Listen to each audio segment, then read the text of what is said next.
Toronto Argonauts pivot McLeod Bethel-Thompson can tell you a tale or two about 11 years in football in one of the most thankless and non-heroic roles in the game, backup quarterback. But each year, when he visits Salvadorian kids in their homeland, the hero narrative changes. McLeod Bethel-Thompson led the Argonauts to a thrilling comeback victory last week against the Ottawa Redblacks. Richard Loughton's Toronto star, Bethel-Thompson doesn't transform into some football hero, but in teaching the kids football, and the value of staying in school and out of the gangs, he's bringing much-needed work to a Central American country with a history of gang violence.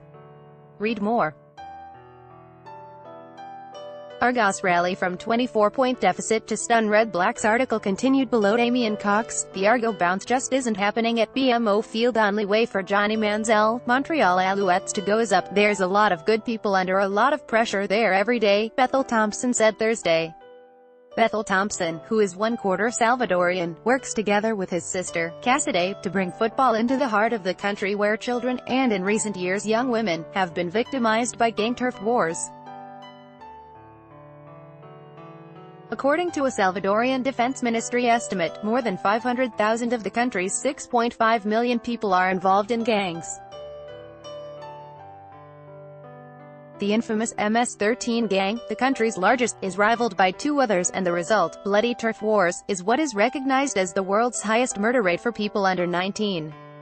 In 2016, some 540 Salvadorian minors were murdered, a rate of 1.5 a day. Bethel-Thompson and his sister maintain a website, caseproject.org, that details the efforts to enrich local Salvadorian kids with sports and community enhancement projects.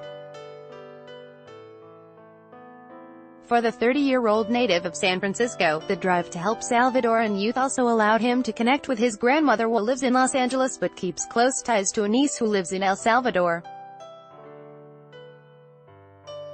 Article continued below. My dad is half Salvadorian, I'm one-quarter, and my goal was to change lives to sports, Bethel-Thompson said. A veteran of 6 NFL teams who also played in the USFL and with the Winnipeg Blue Bombers, Bethel-Thompson is always welcomed into the home of his grandmother's niece when he makes his yearly trips for the Salvadoran kids. He's also worked with local and international charity groups, the Salvadorian Association of American Intramural Football, and Glasswing International, both of whom have missions to keep kids off the streets through football and after-school programs. I've made similar trips with Hamilton Tiger Cats quarterback Jeremiah Masoli to Samoa, which is where he's from, to help children and help with what his vision is, Bethel-Thompson said. Bethel-Thompson said he relies on his sister to carry out most of the work for his charity during football season.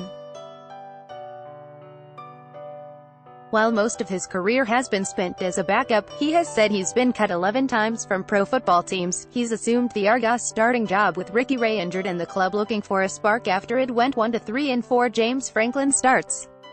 His first foray as the Argos starting quarterback proved dramatic, after a dismal first half in which Toronto fell into a 24-point deficit against Ottawa. Bethel-Thompson and S.J. Green took over, with the quarterback throwing for 232 of his 301 yards in the second half, including 4 touchdowns, to power the Argos to a 42-41 comeback win. With the Argos mostly enjoying some off days in a bye week this week, Bethel-Thompson was back in the video room the day after the win.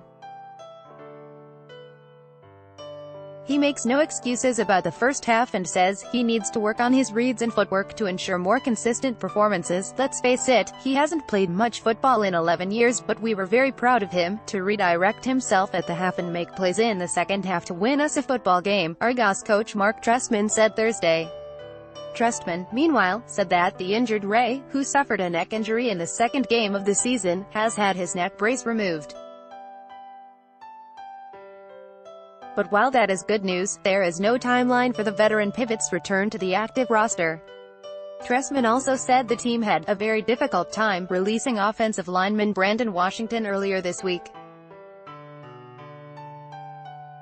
A trade with Montreal that brought in Ryan Bomben gave the Argos more flexibility with its American-Canadian ratio of players, and made it necessary to part ways with Washington.